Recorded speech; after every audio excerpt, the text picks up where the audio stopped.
I had the strength. I don't know where it came from. I think it comes from, above. When you go through that kind of accident, those moments that are going to be your breakthroughs, there's going to be like light coming out of it.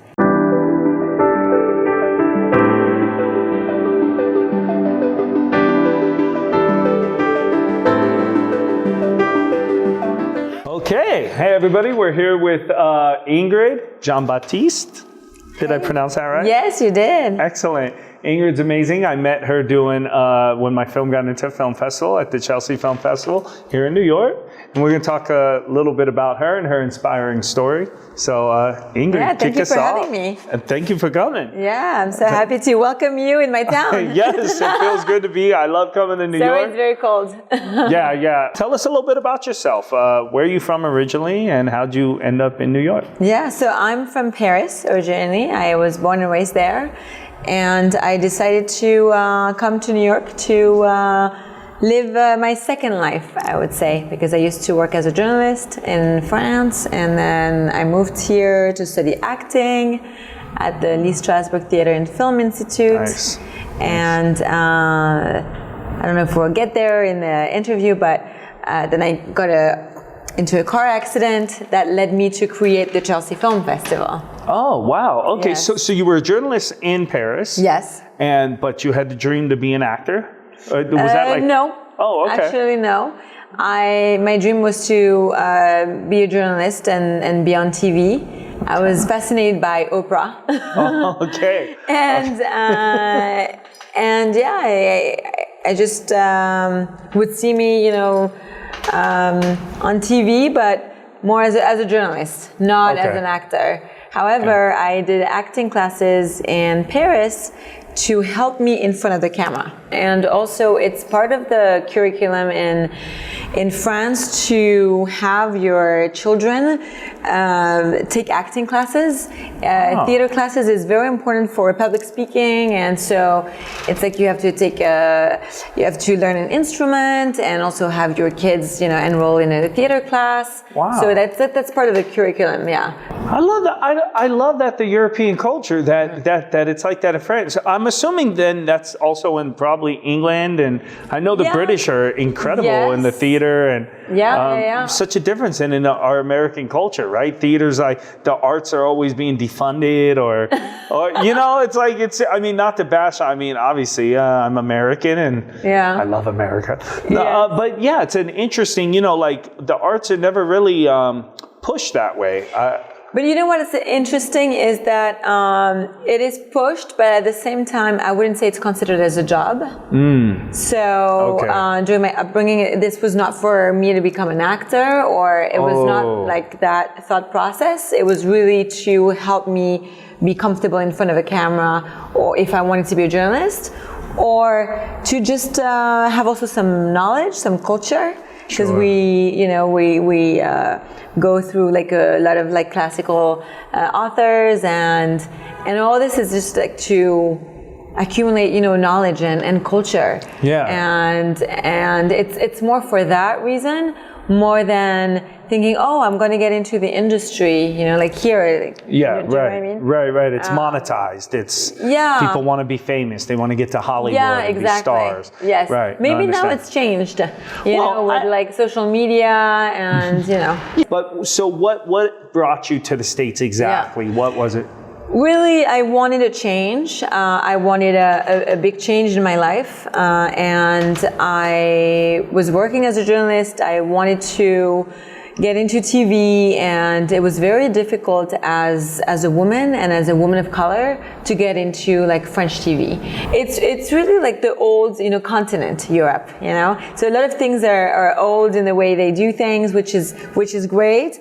And for that, like in terms of career change, like if you want a quick, career change, it's not going to happen there immediately. So you need to move out to like a country like America.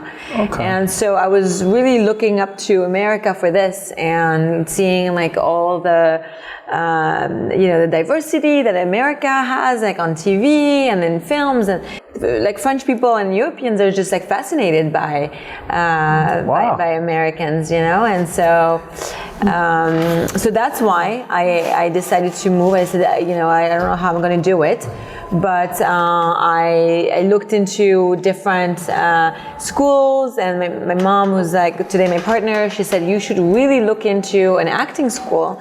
And again, like, she is the one who pushed me for acting.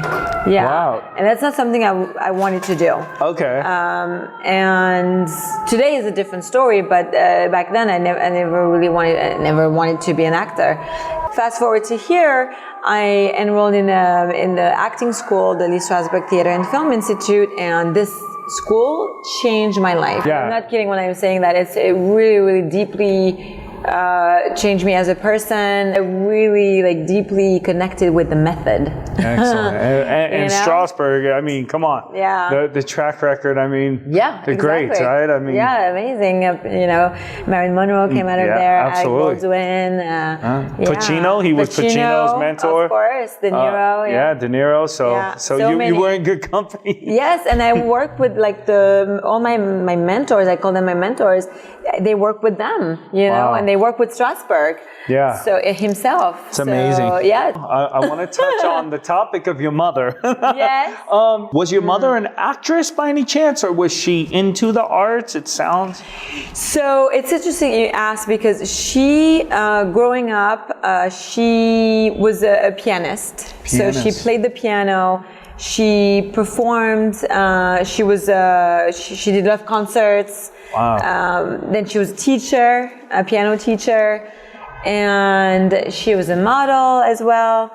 And she also was in the photography business for 20 years. Wow. She was around, filmmakers and photographers. And then when the digital world started booming and replacing the photography business, she actually opened an advertising agency. Yeah, and later on she also took some acting classes, and then she became an actor. Wow. So around the same time I started here, she was living in Paris, where I come from, and she stayed in Paris. And as you said, there's a very strong bond, and whatever I start or she starts, I feel like we almost do the same things at the same time. Yeah. So it's funny, when I started Strasberg, she also started an acting course in Paris, and then became an actor and worked on TV in Paris, and that's incredible. For our audience, what we focus on a lot, the target audience we have are people that are looking to you right now, that are watching this, and they're asking themselves, how did this amazing woman get, from Paris to Los Angeles to New York, and to opening one of the biggest film festivals in New York City and running it. And I want to talk just a little bit about any of the trials or tribulations. Did you grow up, you mentioned your mom a lot. Yes. Was your father in the picture? Or? So he wasn't really present. He was present from my birth until 5-6 years old, and then he moved to London, where his family was from, and where he has his family and his residency. So he moved there. And then growing up, I did go. I did go every vacation, every school vacation. I would go to London. So. Growing up, I did spend some time with him, but just during the holiday time. Sure. And then I decided to move here, which was now 13 years ago, not including LA, so altogether 15. I haven't really been really in touch with him. Okay. But my mom was very, very present in everything. So your mom basically, was a single mother, raised you. She was. As a single mother, so a strong woman, woman of color, in Paris, artist herself, and figuring it out and navigating. So I just want to really shout that out and put presence on that for the people watching, for the single single moms watching and that are raising children or a daughter that might be inspired. Because I think your story, a lot of what I'm getting also derives from the strength of your mother. Yes, and my grandmother. And your grandmother. Okay. And my grandmother, she was a very prominent figure in the family. She raised 6 kids by herself. Wow. And she had like multiple jobs to take care of the whole family. Wow. Which was not easy. I can't even imagine then and then even now, 6 kids, it's a lot. And yeah, she was a very strong woman, and then that's why it passes on to like my generation. Yeah. Now you're in America. You're in New York City. You're in the modern day Roman Empire, right? the biggest city in the world, the greatest city in the world, and you're ruling with an iron fist. I mean, now you're in Lee Strasberg. You're acting. When does the accident happen? The accident happened a year after. Wow. I graduated from Lee Strasberg. Oh, man. And so a year after I get into, it was September 2012. So, and I had finished in June 2011. Wow. So, a year and a half after, I got into this crazy accident in New York City. This drunk driver hit us on the right side. So I was in the back passenger seat. And so he hit us on the right side where I was sitting. So I got most of the impact. Wow. And we were in a convertible. So my friend who was sitting on the left side by the door got ejected from the car. She landed 10 feet away, and then I had my friend in the middle. So at least there was like someone in the middle, because we didn't have our seat belts on in the back. But I don't know if that at that time it actually saved us or not. But so my friend who was in the middle, she said to me, "You passed out. I started shaking you like to wake you up." And my mom was in the front passenger seat. Actually, she was there too. And then our friend was driving. They had to cut the car with the jaws of life to get me out on a stretcher, and then give me oxygen to get to the hospital. And then from there, then I was actually, my whole back was paralyzed. So I had to learn how to walk, and then also learn how to read, because I had a concussion. So like all the connections were completely broken. It's just the mind, it's the mind. And my mind was pretty strong, even though like my whole body was in the worst shape it could have ever been, Wow. But my mind was very strong and was very determined to go back, to go back to life. Oh. And so I want to touch on that. That's important to me is and for listeners. So with you, you're injured, your back is paralyzed. People have to understand, like, you're paralyzed from this accident, but in your mind, you still knew, I'm gonna walk again. Yeah, exactly. So I had 7 broken ribs. My spine was fractured. Oh. I go back to the hospital to get treatment, to speak with my doctors, to see where I am. You have follow-up doctor's appointment. And she tells me, I remember like it was yesterday, she looks and then she's shocked. She's saying, "Oh, but also your spleen was bleeding." So I almost died.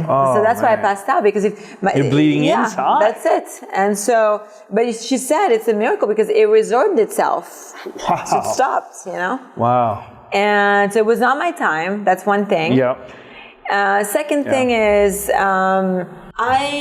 I had the strength. I don't know where it came from. I think it comes from, above, because, there are things like there are powers that you can't grasp, but it's there. Yeah. And I knew that I had to overcome it.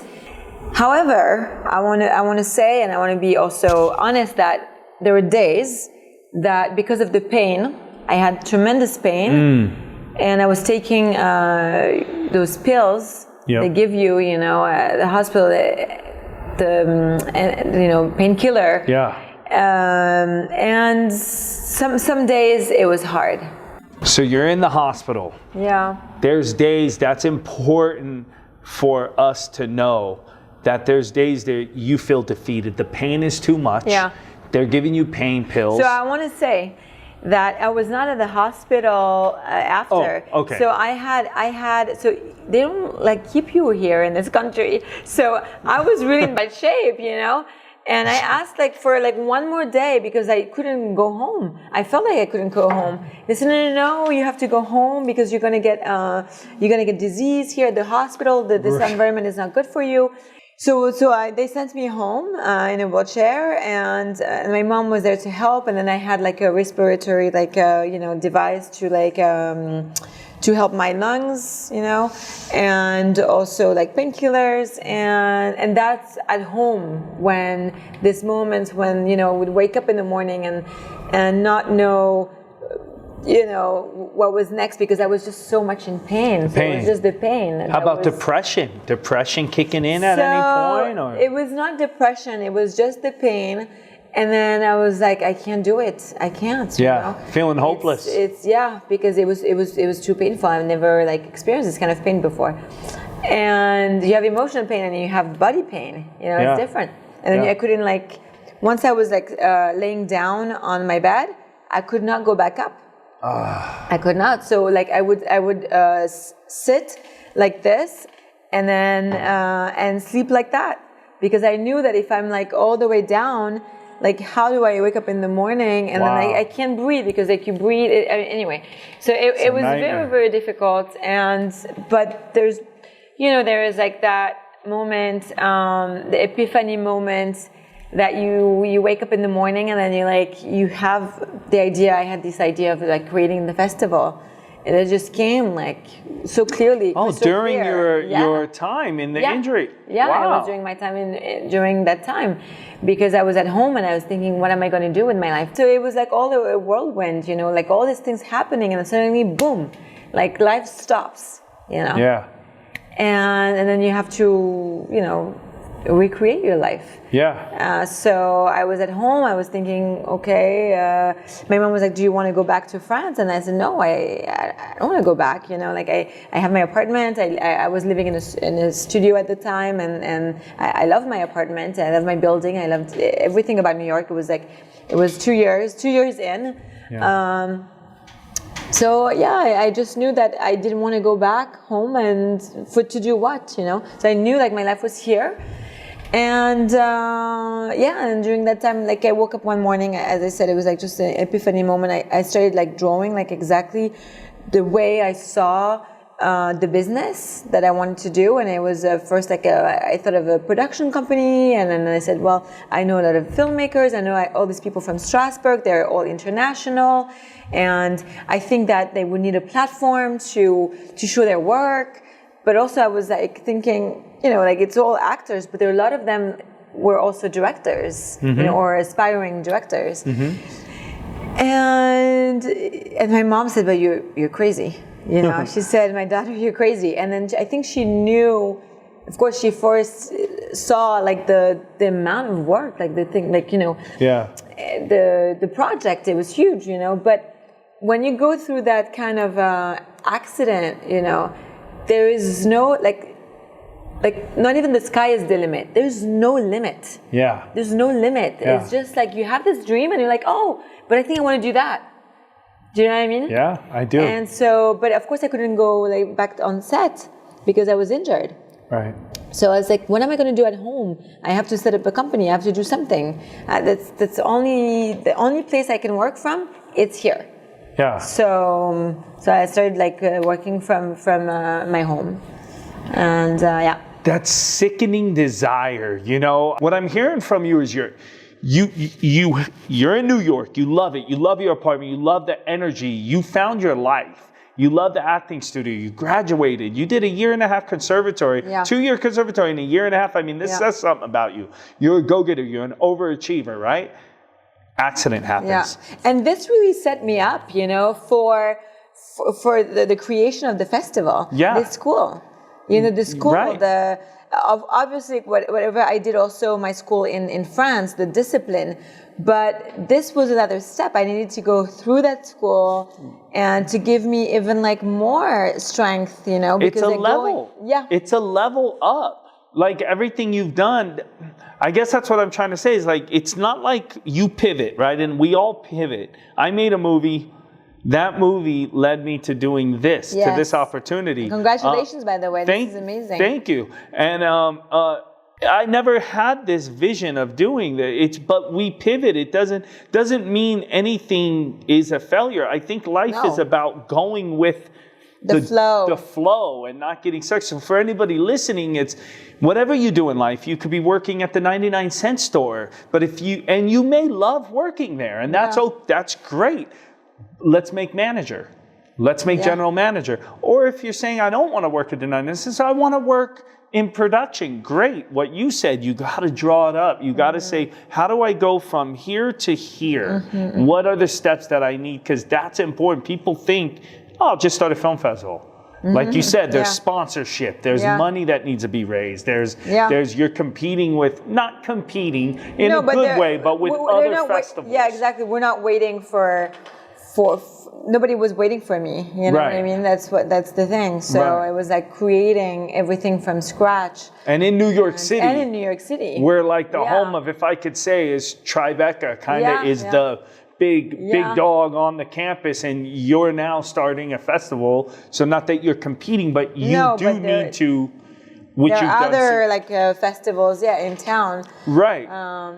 So now, you think of the festival, and that's it. It's like that's what I want. That's where I'm going. Your mom's like, you're crazy. This is a lot, but she knows you, and she's like, she's gonna do it. Yeah, so exactly. She decides to just join with you. Yes. So I asked her, can you please, help me, because I know she has all this years in business, so she would be a great partner. So I asked her would you help me, in the business, and she said yes. Okay, I will help you.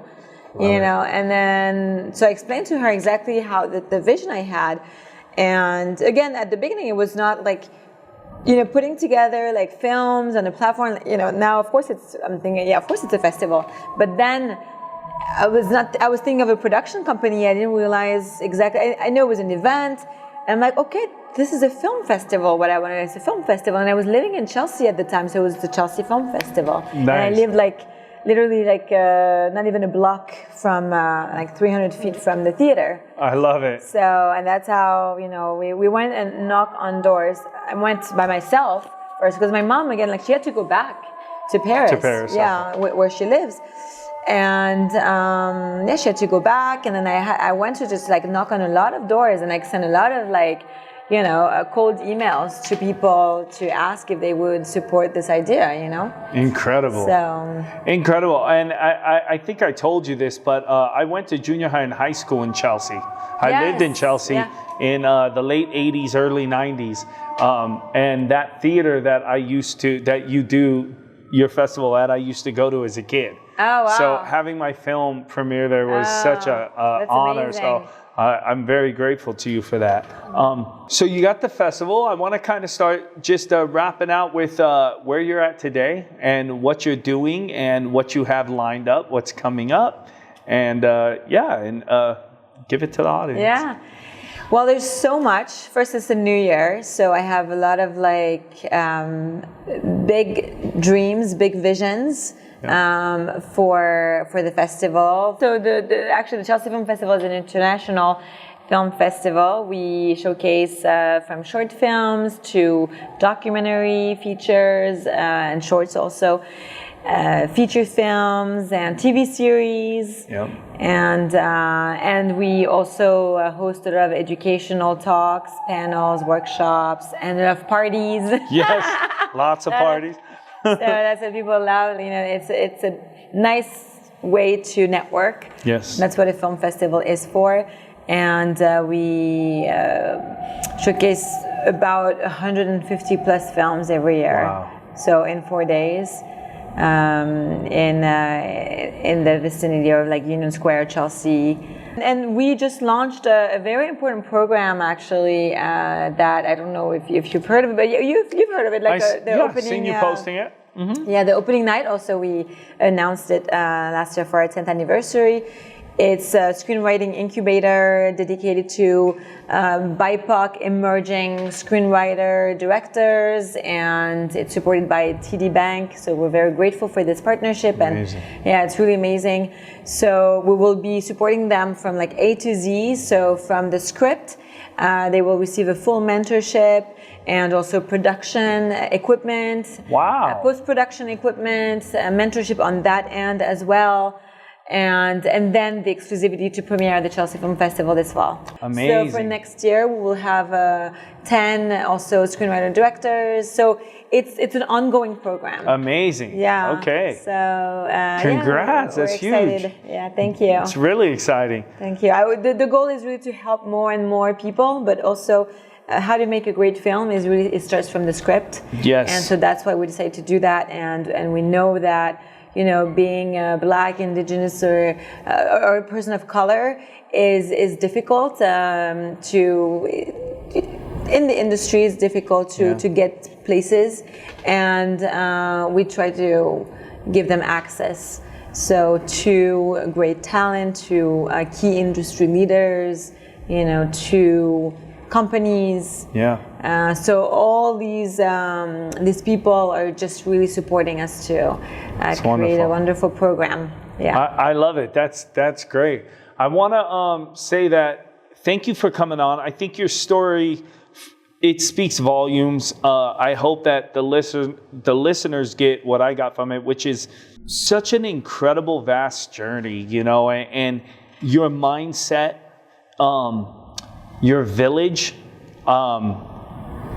many people I'm sure in your life, but in particular your mother, who has stood with you. And I think that's important for listeners to know that not everybody has a mother or a father or a sister, but there could be a coach. There could be the neighbor. There could be a friend. Always find your village. Find people that inspire you and don't take from you. What I mean is, if your circle is not building you up, you got the wrong circle. So I would want I want listeners to know that it's important that we find each other in life. And sometimes you only find one. Yeah. You know, and that's all it takes. I mean, I want to say that, I really resonate with everything you just said and everything you said throughout this conversation. And one thing I want to add is those moments that are, described as dark or sad are those moments that are going to be your breakthroughs. There's going to be like light coming out of it. Yeah. So experience it, really dig into it, and be patient with yourself, because out of this, you can only create light. Oh, okay. I love that. That's it. We're going to close on that. Ingrid, thank you so much for coming out. Thank you for giving us your time. I know you're very busy. It was an honor. Thank you so much. Thank you. Thank you. So guys, thank you for watching. We had Ingrid. Her story is incredible. We'll post some stuff about her and her film festival. Hope you got something out of this.